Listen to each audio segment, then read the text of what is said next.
So I just want to show you guys something, just in case you didn't know, the massive thread of hope. You can divine it without messing the size of the thread of hope.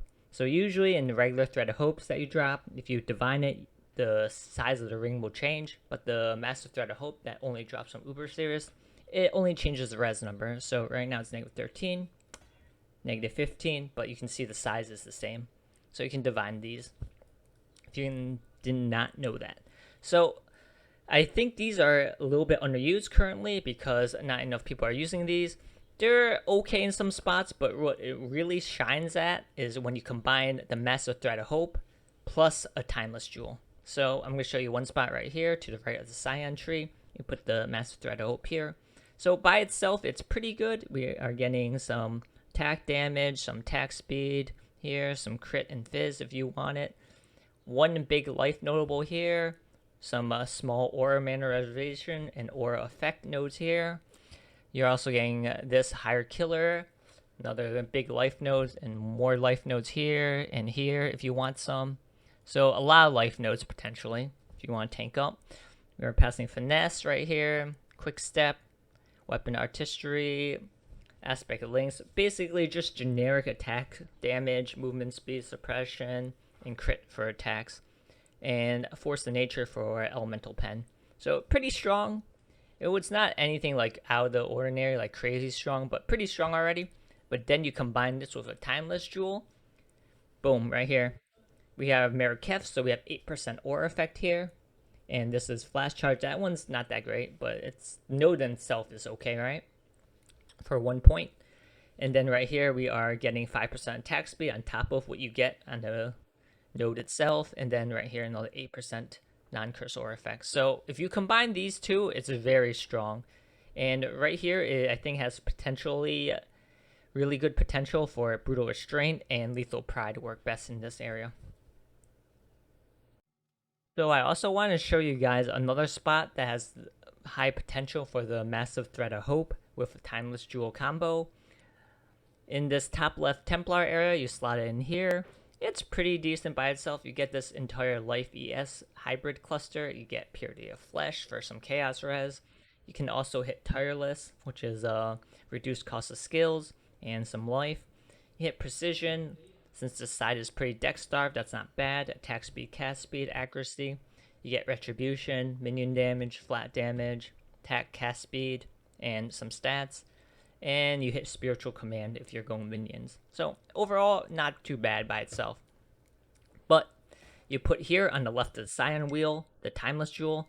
In this case, we are trying to get Corrupted Soul. So the keystone's right here, 2 nodes away from the jewel. So not too hard for travel.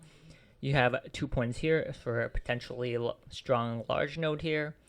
I'm not using it since I didn't roll anything good, but we have 1, 2, 3, 4, 5 large nodes that could combo with a timeless jewel, depending if you roll something good. So I am using 34% spell damage and 43% crit chance for spells. Very strong for one node. Right here's just some generic spell cast damage and some resistance. Not the strongest, but not terrible in itself. This one's also some generic stuff, just like duration or effect.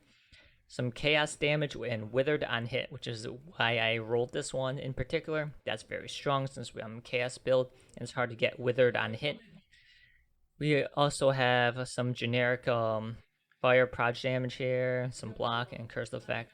Not that great, but it's okay. If you are pathing to the left side through here, you can grab this node. I grabbed another spell damage and crit node, so pretty strong.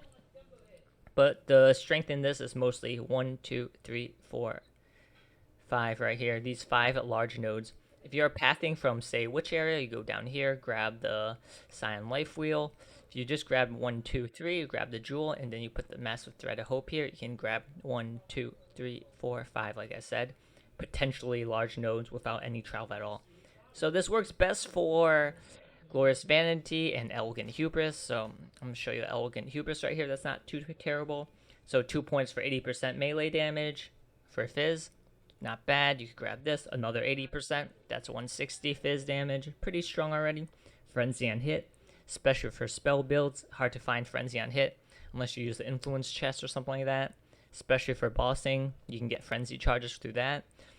And you can also get, if you're charge stacking, you can get endurance, power charge, frenzy, 10% potentially. Right here we have endurance.